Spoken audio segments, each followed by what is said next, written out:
Saúde os irmãos com a paz do Senhor, amém? Amém. Glórias a Deus, conseguimos chegar. A irmã deu um áudio para a pastora Fabiana, vamos chegar. Se na hora do amém, eu não sei, mas vamos chegar. Graças a Deus que chegamos antes, pegamos alguns contratempos, pegamos aí um caminhão que estava enguiçado na rua, depois um outro acidente e outros engarrafamentos, mas chegamos para a glória de Deus. Peço você que abra sua Bíblia no livro de 1 Tessalonicenses, capítulo de número 5. Vamos ler a partir do versículo 16, que diz assim: Regozijai-vos sempre, orai sem cessar, em tudo dai graças, porque esta é a vontade de Deus em Cristo Jesus para convosco. Não extingais o Espírito, não desprezeis as profecias, examinai tudo, retende o bem. Abstende-vos de toda a aparência do mal, e o mesmo Deus de paz vos santifique em tudo, e todo o vosso espírito, e alma, e corpo, sejam plenamente conservados irrepreensíveis para a vinda de nosso Senhor Jesus Cristo. Senhor Deus e Pai, obrigado por Tua palavra, Senhor. Obrigado, Senhor, por ter chegado até aqui, Senhor. Obrigado pela vida de cada irmão que está aqui nessa noite. Senhor, fala conosco, Pai querido. Como eu sei, Pai, creio que o Senhor já tem falado nessa noite. Deus, que os nossos corações possam receber a Tua palavra, Senhor, e que possamos sair daqui regozijantes, Senhor, para a glória do Teu nome, em nome de Jesus. Amém. Podemos sentar, irmãos. Aleluia. Irmãos, a carta que nós estamos lendo, 1 Tessalonicenses, escrita pelo apóstolo Paulo, ela contém muitas orientações do mesmo à igreja que ele plantou ali na cidade de Tessalônica. É interessante a gente voltar um pouquinho no contexto dessa igreja, a qual o missionário apóstolo Paulo esteve pouco tempo ali e precisou sair às pressas daquele local, porque senão seria morto por causa da pregação do evangelho. Ali se levantaram muitas pessoas contra o apóstolo Paulo e se levantaram contra ele e tentaram matar. A sorte foi que tiraram ele às pressas daquela cidade, de tal forma que ele esteve pouco tempo com os crentes novos convertidos daquela igreja, daquela recém-igreja formada. E a Bíblia vai relatar que em um determinado momento o apóstolo Paulo estava preocupado com o andamento dessa igreja, da obra de Deus ali, e ele envia Timóteo, e Timóteo vai chegar naquela cidade e vai ver como está aquela igreja, como está caminhando aquela igreja. E para a surpresa de Timóteo e do apóstolo Paulo, aquela igreja estava caminhando perfeitamente, por assim dizer. Aquela igreja estava caminhando na verdade. Aquela igreja estava sendo exemplo para aqueles que moravam ali naquela comunidade. Então o apóstolo Paulo ali praticamente se aliviou da sua preocupação. Mas ainda assim ele escreve essa carta aos Tessalonicenses, falando sobre orientações práticas do viver cristão. Lemos aqui algumas dessas orientações e algumas delas são ordenanças, como a que nós vamos nos ater nessa noite, que é a do versículo 18. Em tudo dai graças, porque esta é a vontade de Deus em Cristo Jesus para convosco. Irmãos, vamos nos ater nesse versículo. Em tudo dai graças. Quando nós lemos em tudo dai graças, esse dizer dai graças, creio que os irmãos entendem como agradecer, como render graças a Deus. Um pouco além disso, dar graças é reconhecer quem Deus é em nossas vidas. É reconhecer a bondade, a soberania e o domínio de Deus. De forma que quando nós deixamos de dar graças em tudo, nós não estamos reconhecendo que Deus tem um domínio de tudo. Então, irmãos, dar graças em todo o tempo. É isso que Deus está falando para nós, é isso que o apóstolo Paulo disse para aqueles crentes ali, e isso está escrito de forma como uma ordenança. E quando nós lemos a Bíblia, ordenanças praticamente são mandamentos. Quando são ordenanças, se nós não praticamos, estamos pecando. Irmãos, como é difícil viver uma vida de gratidão plena para com Deus. Mas a Bíblia nos ensina a viver dessa maneira. E a Bíblia nos ordena a viver dessa maneira. E tem algumas coisas que nós precisamos saber para que possamos viver dando graças por tudo. Dando graças em tudo, melhor dizendo, como está escrito aqui na palavra de Deus. Mas antes de falar dessas coisas, vamos falar do contrário de dar graças. O contrário de dar graças é a ingratidão. E a ingratidão, lá na carta aos Timóteos, está dizendo, se eu não me engano, capítulo 3, fala que nos últimos dias sobreviriam tempos trabalhosos, e ali vai dizer que viriam também pessoas, as pessoas seriam muito ingratas.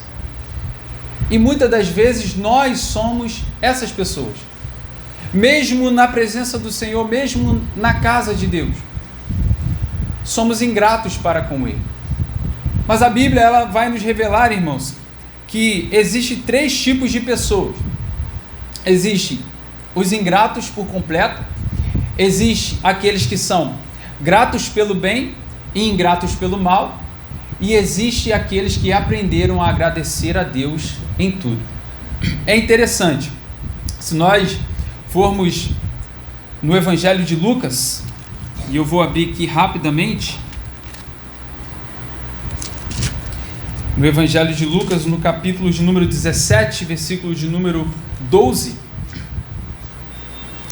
vai estar escrito assim: e entrando numa certa aldeia, saíram-lhe ao encontro 10 homens leprosos, os quais pararam de longe e levantaram a voz dizendo: Jesus, mestre, tem misericórdia de nós. E ele, vendo-os, disse-lhes: ide e mostrai-vos aos sacerdotes. E aconteceu que, indo eles, ficaram limpos. E um deles, vendo que estava são, voltou glorificando a Deus em alta voz, e caiu-se aos seus pés com o rosto em terra, dando-lhe graças. E este era samaritano. Respondendo, Jesus disse: não foram 10 os limpos? E onde estão os 9? Não houve quem voltasse para dar glória a Deus, senão este estrangeiro? E disse-lhe: levanta-te e vai, a tua fé te salvou.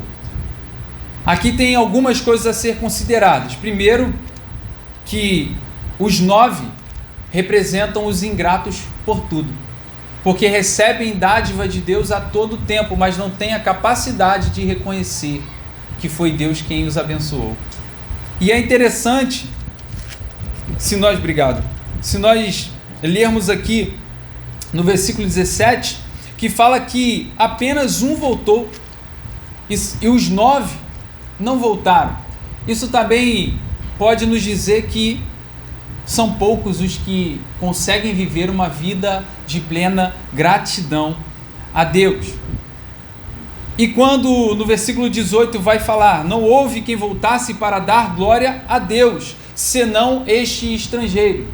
Também podemos aprender que aquele que não agradece a Deus, ele está glorificando a si mesmo. Ele não está reconhecendo que aquilo que ele está vivendo, aquilo que acontece na vida dele, é porque Deus é bom, é porque Deus é justo, é porque Deus é benigno. Ele não tem essa capacidade.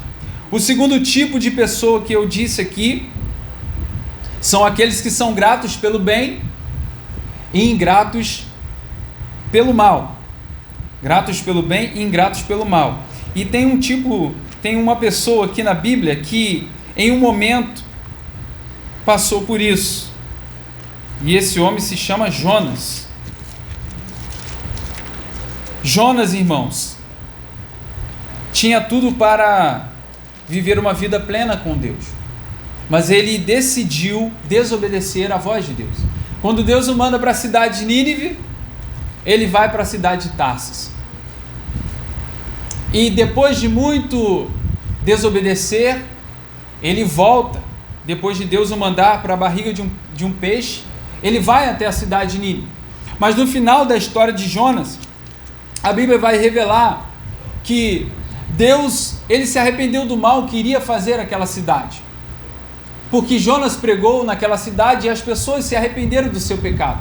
E Jonas ficou desgostoso disso. Isso não agradou a Jonas. Até porque o povo ninivita também era inimigo do povo israelita. É interessante que Deus, ele faz com que o sol castigue Jonas. Mas ao mesmo tempo Deus faz nascer uma boboreira. E aquela boboreira faz uma sombra gostosa sobre Jonas. E Jonas, debaixo daquela boboreira, ele fica feliz, ele fica alegre.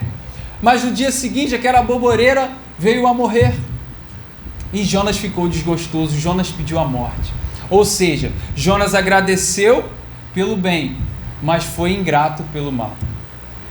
O terceiro tipo de pessoa são aqueles que agradecem pelo bem e pelo mal, porque os olhos deles não estão voltados para as coisas terrenas, os olhos deles não estão voltados para as coisas desse mundo, nem para aquilo que está acontecendo ao seu redor, mas sim para o autor e consumador da sua fé.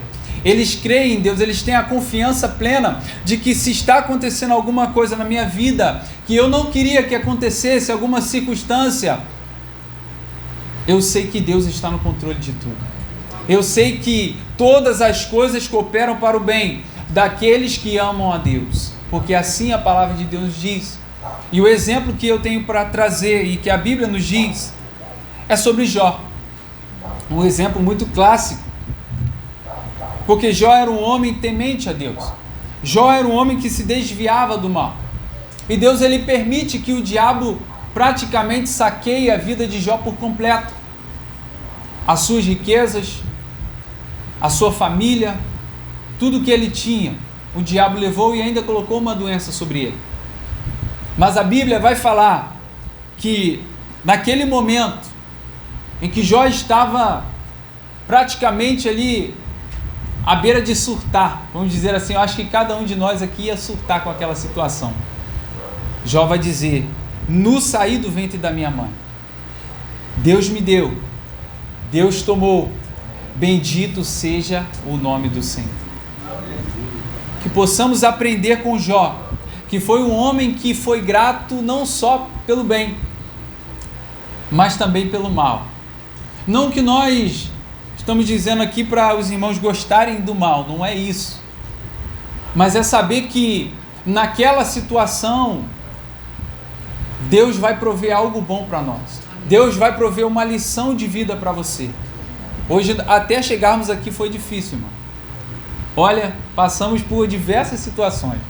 Foi um caminhão que estava enguiçado, um carro que praticamente rodou na pista, né? Na verdade, foram 2 acidentes que nós vimos. Eu falei: Jesus, como é que a gente vai chegar lá? Mas Deus nos trouxe até aqui. Amém? Para dizer que Ele é bom e a sua benignidade dura para sempre. Salmos capítulo 118, versículo 1, fala sobre isso. E quais são, irmão, as consequências da ingratidão a Deus? A pessoa que é ingrata, ela deixa de reconhecer que Deus é bom. Ela deixa de reconhecer que Deus está no controle de tudo. A segunda coisa é que, desde o momento que essa pessoa não reconhece que Deus está acima dela, cuidando de tudo, ela começa a confiar em si mesma. E ela começa a deixar de depender de Deus. Mas a palavra do Senhor, ela vai dizer, no Evangelho de João, que Jesus, ele diz: sem mim nada podeis fazer. Sem mim nada podeis fazer. De tal forma, irmãos, que se nós não temos Deus como... Se nós não dependemos de Deus na nossa vida, nós começamos a confiar em nós mesmos. Isso vai nos levar a uma vida de soberba, a uma vida onde nós não reconhecemos que Deus está sobre nós. E que tudo o que acontece na nossa vida coopera para o nosso bem. O terceiro ponto é que uma pessoa que vive dessa maneira se distancia por completo de Deus. Há um distanciamento por ela não reconhecer quem é Deus na sua vida e ela não ter humildade para saber o seu lugar. Como é que a ingratidão ela se revela na nossa vida? A ingratidão se revela na reclamação. A ingratidão se revela na murmuração. A ingratidão se revela na insatisfação. Quantas das vezes, irmãos, somos insatisfeitos com aquilo que temos, com o trabalho que temos, aonde vivemos, com quem vivemos? Nos mostramos insatisfeitos com a nossa vida. E mesmo tendo um encontro verdadeiro com Cristo, não somos capazes de agradecer por aquilo que Ele nos deu, por aquilo que Ele nos proporciona dia após dia. Reclamamos do trabalho, reclamamos do trânsito, do carro, do filho, da esposa, do marido. A Bíblia diz: clama a mim e responder-te-ei. E às vezes nós estamos reclamando ao invés de clamar a Ele. E uma pessoa que vive reclamando, uma pessoa que vive murmurando, uma pessoa que vive insatisfeita, ela tem ausência de paz na sua vida. Ela não experimentou a paz que excede todo o entendimento. E quando a gente fala de paz que excede o entendimento, é quando você vive uma circunstância muito difícil na tua vida. Uma circunstância que qualquer pessoa vivendo aquilo iria ficar louca. Mas você não é qualquer pessoa, porque você está com Cristo. Você confia nele. Você deposita a tua fé nele, e ainda que você passe por circunstâncias atenuantes na tua vida, ainda que você passe por momentos difíceis, você sabe que lá na frente isso vai cooperar para o teu bem. Isso vai fazer você amadurecer espiritualmente. Mas até nós praticarmos isso, leva um tempo. E quando nós nos mostramos ingratos, temos ausência de paz na nossa vida. Não amadurecemos na fé em Cristo. Deixamos de confiar em Deus. Lemos aqui no versículo 18: em tudo dai graças. Quando fala em tudo, está falando das situações boas e ruins. Está falando no momento onde você está gozando de plena saúde, ou no momento que você está passando por uma enfermidade. No momento onde você tem prosperidade de pão, ou na falta do pão. Ou seja, em tudo, irmãos. Na alegria ou na tristeza. Parece que eu estou falando de casamento, não é isso? Mas é um casamento com Deus. Não é isso, irmãos? Na alegria ou na tristeza. Irmãos, em qualquer situação, em tudo, dai graças, porque esta é a vontade de Deus. Quem sabe você está passando um momento na sua vida que você não esperava passar, e você já reclamou muitas vezes. Isso não adiantou, porque a reclamação, a murmuração, ela só nos afasta do propósito, ela só nos afasta do entendimento de que Deus está no controle. Você já teve a sensação de reclamar muito e depois de um tempo você perceber que aquilo não valeu a pena, porque Deus estava cuidando de tudo? Eu me lembro de uma situação, eu queria contar aqui rapidamente. Stephanie estava, se eu não me engano, com 15 dias. Davi tinha nascido 15 dias mais ou menos depois. E a cesárea dela não estava fechando, né? Estava infeccionando. E eu lembro que a gente estava muito preocupado com isso, muito preocupado. E ela ia tirar o ponto, mas estava infeccionado, aquela coisa que eu creio que as mulheres aqui têm mais conhecimento do que eu. E ela foi no postinho, ela iria no postinho de saúde. Eu me lembro que quando ela chegou nesse posto, né, a enfermeira não estava lá. E ela já tinha ido uma vez, tinha dado errado. E naquela vez a enfermeira não estava lá. E eu estava com meu telefone em casa, não estava conseguindo chamar o Uber para ela, estava muito preocupado. Minha internet não estava funcionando. E eu fiquei ali meio que desesperado praticamente, com uma situação tão pequena, mas que eu estava tão preocupado com ela que eu perdi o controle e fiquei ali em casa, nossa, muito preocupado. E quando eu consegui falar com ela, foi quando eu consegui pedir o Uber para ela voltar. E quando o Uber chegou lá para buscar ela, quem estava dentro do Uber? A enfermeira que ela precisava ser atendida, né? E ela pensou que já ia voltar para casa, ia ficar mais tempo com aquela cesárea daquele jeito, né, com a cicatriz daquele jeito. E a enfermeira chegou naquele Uber que eu pedi para ela voltar para casa, ver se os irmãos conseguem me entender. O motorista falou assim: eu vou esperar ela te atender para eu te levar para casa. Irmãos, eu fiquei assim, caramba, eu tô aqui preocupado, e Deus estava cuidando de tudo. Deus estava cuidando de tudo. E naquele dia, não acabou o testemunho não, irmão. Eu voltei para o trabalho do horário de almoço, e eu tenho o costume de cantarolar, sabe? Costume de cantarolar. E Deus começou a me dar um louvor. E eu comecei a cantarolar aquele louvor e repetir na minha mente. Eu sou muito bom assim de gravar as coisas, né? E eu cheguei no trabalho e eu peguei meu celular e comecei a gravar aquele louvor no meu celular. Comecei a gravar e começou a sair aquela letra e se formou um louvor, ficou lindo o louvor. Ficou uma maravilha. Um dia eu cantei. Né? Só que aconteceu. Eu falei, Senhor, será que eu vou cantar esse louvor na igreja? Ou ele vai ficar aqui no meu celular? Não sei o que vai acontecer. Porque o louvor ficou muito legal, mas às vezes dá aquela, né, aquela timidez, aquela coisa de mostrar algo novo e tal. E aí aconteceu que teve um dia que a Stephanie estava preocupadíssima. Assim como eu estava num dia, ela ficou na semana seguinte. Eu sei que a gente passou momentos muito difíceis no início, depois, né, do parto de Davi. Ela estava preocupadíssima em casa e eu estava no trabalho. E eu falei assim, quer saber? Vou mandar esse louvor para ela. E eu fui e mandei o áudio que eu tinha gravado, a minha voz cantando. E na hora ela começou a chorar. Falei, poxa amor, isso daí foi Deus falando comigo. Eu falei, Jesus, que coisa maravilhosa. Você vê, uma coisa que algo que aconteceu, que a gente não esperava, uma circunstância difícil, Deus fez aquilo se transformar em um louvor que falou ao coração dela e que fez ela se acalmar. Eu falei, Deus, o Senhor está cuidando de tudo. E por que a gente não consegue confiar nesse Deus, irmãos? Por que a gente não consegue depositar a nossa confiança nesse Deus que nos ama tanto? Nesse Deus que enviou o seu único filho para morrer na cruz por nós?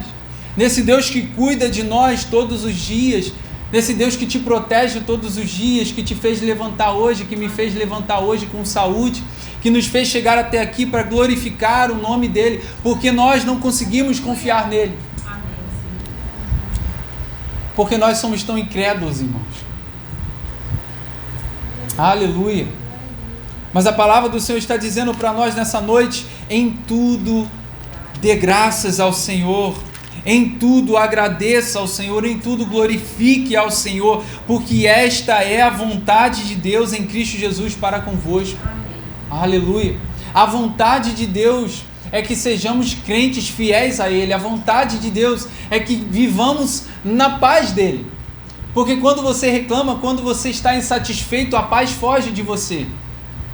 Você deixa de agradecer a Deus, você deixa de desfrutar das maravilhas de Deus. Porque muitas das vezes, irmãos, nós queremos realizar algo, queremos que Deus realize na nossa vida, mas o processo até chegar, nós não desfrutamos. Porque no processo nós reclamamos, nós ficamos insatisfeitos. Mas é o processo que vai fazer você amadurecer. É o processo que vai te preparar para receber o que Deus quer te dar. Aleluia! Glórias a Deus! Esta é a vontade de Deus. E como podemos entender a vontade de Deus, irmãos? Precisamos conhecer e aceitar a vontade de Deus. Mas como eu posso conhecer a vontade de Deus? É muito simples, né, irmãos? A palavra de Deus é a revelação da vontade de Deus para a humanidade. É a única revelação, infalível, inerrante, palavra de Deus. É a palavra de Deus que nos conduz ao centro da vontade de Deus. Aleluia. A Bíblia vai nos revelar que a vontade de Deus, se eu não me engano, em 1 Timóteo 3, alguma coisa assim. Perdi agora que eu estava com o meu estudo aqui pronto, mas não abriu. Deixa quieto. Vai falar sobre a vontade de Deus. Era que todos sejam salvos e venham ao conhecimento da verdade. A vontade de Deus é que todos se salvem. Mas nem todos serão salvos, poucos serão salvos. Mas a vontade de Deus é que todos se salvem. Por isso Ele enviou o seu único Filho. Por isso Ele abriu mão da preciosidade que estava no céu e veio para a terra. Se humilhou para morrer uma morte de cruz em nosso lugar. A vontade de Deus é que todos se salvem. A vontade de Deus é que vivamos em amor. Efésios capítulo 5, verso 2. E andai em amor. Andai em amor. Porque aquele que diz que ama o seu irmão, ou melhor, diz que ama a Deus e não ama o seu irmão, se faz mentiroso. Porque como que eu posso amar a Deus, amar o meu irmão que eu vejo, ou melhor, amar a Deus que eu não vejo, se eu não amo o meu irmão que eu vejo? E nós, irmãos, temos que praticar o amor de Deus. Essa é a vontade dele para nós. Que vivamos em amor, que amemos os nossos irmãos. E Jesus ele ainda disse que é muito fácil amar quem te ama. É difícil amar aqueles que te aborrecem. É difícil amar aqueles que não querem o teu bem. Mas essa é a vontade de Deus para nós. Amém. Essa é a vontade de Deus para o seu povo. E nós somos o seu povo. A Bíblia vai nos revelar que também é vontade de Deus a nossa santificação. É vontade de Deus que vivamos em santidade. É vontade de Deus que toda a nossa forma de viver agrade a Ele. Toda a nossa maneira de viver, a nossa forma de pensar, de agir, de falar, venha agradar ao Senhor. E nisso, irmãos, quando nós entendemos isso, podemos viver no centro da vontade de Deus. E vivendo no centro da vontade de Deus, podemos viver uma vida de gratidão plena a Ele. Amém. Aleluia. Aleluia. Uma vida de gratidão plena a Ele. Conhecemos a vontade de Deus e precisamos aceitar a vontade de Deus. E às vezes as nossas orações revelam as nossas vontades. As nossas orações falam para Deus o que nós queremos, não aquilo que Ele quer para nós. Mas na verdade, a oração deve revelar a vontade de Deus para as nossas vidas. Quantas das vezes, irmãos, nós queremos que a nossa vontade seja a vontade de Deus. Mas a vontade de Deus, irmãos, ela é muito diferente da nossa. Se nós nos guiássemos pela nossa vontade, com certeza não estaríamos aqui. E eu não digo de estar no culto de hoje, estou falando de que não estaríamos aqui salvos, remidos e lavados pelo sangue de Jesus. Mas foi a vontade de Deus que nos trouxe até aqui. Foi a vontade dele que fez ele entregar o seu único filho por nós. A vontade de ver cada um de nós aqui salvos, remidos e lavados pelo sangue dele. Porque a vontade dele é boa, perfeita e agradável. Aleluia. Agora que conhecemos a vontade de Deus, temos que aceitá-la. E a Bíblia diz: não vos conformeis com esse mundo, mas transformai-vos pela renovação do vosso entendimento. Quando eu busco essa transformação, eu estou buscando aceitar a vontade de Deus na minha vida. Eu estou buscando entrar no eixo da vontade de Deus, no trilho da vontade de Deus. Quando você busca essa transformação, quando você vem no culto, quando você está atento à palavra do Senhor e quando você permite que ela entre dentro do teu coração e faça uma limpeza, uma transformação, você está se encaixando na vontade de Deus. Amém. Fatalmente, brevemente, você vai viver uma vida de gratidão plena ao Senhor. É vontade de Deus que sejamos gratos a Ele por tudo. É vontade de Deus. Aleluia. Irmãos, temos tantos motivos para agradecer ao Senhor. Nós agradecemos a Deus porque fomos criados por Ele. A Bíblia diz que Ele nos criou à sua imagem e à sua semelhança. Nós agradecemos a Deus pelo amor dEle por nós, porque Ele entregou o seu único Filho, e a Bíblia diz que Ele amou de tal maneira ao mundo que deu o seu único Filho, para que todo aquele que nele crê não pereça, mas tenha vida eterna. Aleluia. Nós agradecemos a Deus pela provisão, porque a palavra de Deus diz que o Senhor é o meu pastor e nada me faltará. Aleluia. Nós agradecemos a Deus também nos dias de escassez, porque o profeta Abacuque disse: ainda que a figueira não floresça, e ainda que o produto da vide venha falhar, todavia eu me alegrarei no Senhor e exultarei o Deus da minha salvação. Nós agradecemos a Deus nas perseguições, porque a palavra de Deus nos diz: bem-aventurados sois vós, quando vos perseguires e mentindo disserem todo mal contra ti, exultai-vos e alegrai-vos, porque grande é o vosso galardão nos céus. Nós rendemos graças ao Senhor pelas tribulações, porque a Bíblia diz que a tribulação produz a paciência produz a experiência produz a esperança, e a esperança não nos deixa confundido, porquanto o amor de Deus está derramado sobre o nosso coração. Nós agradecemos a Deus pelas aflições, porque a Bíblia diz que as aflições do presente século não são para se comparar com a glória que em nós há de ser revelada. Aleluia! Nós agradecemos a Deus pelo Espírito Santo, porque a Bíblia diz que Ele é o penhor, é a garantia da nossa herança em Cristo Jesus. Aleluia! Senhor, nós te agradecemos, que possamos viver uma vida de gratidão ao Senhor. E a Bíblia diz que essa gratidão, como está no versículo 18, é vontade de Deus em Cristo Jesus, para convosco, em Cristo Jesus.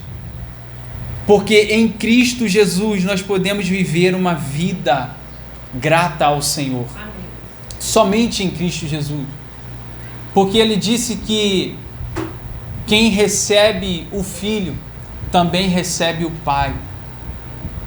E se nessa noite você receber o Filho na tua vida, você vai receber o Pai. E Ele vai te ensinar a viver uma vida de gratidão a Ele.